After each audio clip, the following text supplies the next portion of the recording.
আজি 29 নং আমাৰ শুক্লাই চেৰপাং যি পৰিষদীয় মানে সমষ্টিত মহৰীপাৰা এটা মঞ্চ আছে। মঞ্চত তিনিটা প্ৰাইমাৰীক লৈ টেঙাজাৰ, মহৰীপাৰা আৰু নিজ বেতনা এই তিনিটা প্ৰাইমাৰীক লৈ ইয়াত মানে বিজয় সংকল্প ইয়াত মানে সভা পাতিছিলে।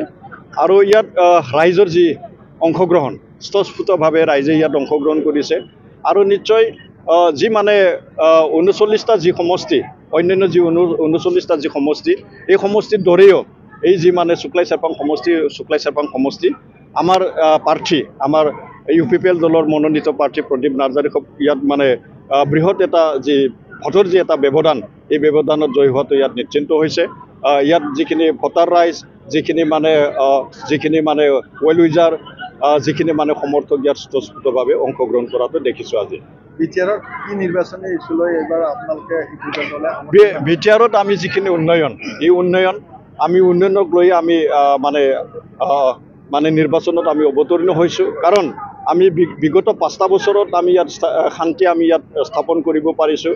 সমান্তৰালভাৱে আমাৰ যিখিনি আন্তঃগাঁথনি উন্নয়ন, আমাৰ যিখিনি মানৱ সম্পদ উন্নয়ন আমি পেৰেলিলি আমি এইখিনি আগবঢ়াই নিব পাৰিছোঁ। আৰু এইবেলি আমি স্থায়ী শান্তি স্থাপন কৰি আমাৰ যিখিনি মানে উন্নয়ন, এই উন্নয়নটো আমি আগবঢ়াই নিয়াৰ কাৰণে আমি আমাৰ যি ইছ্যু হিচাপে আমি ৰাখিছোঁ।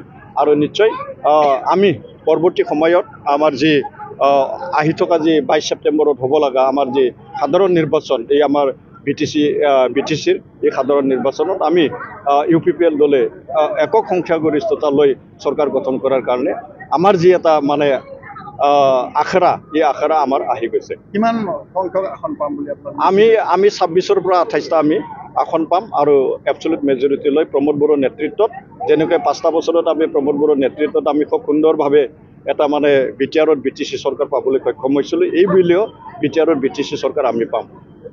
ধন্যবাদ।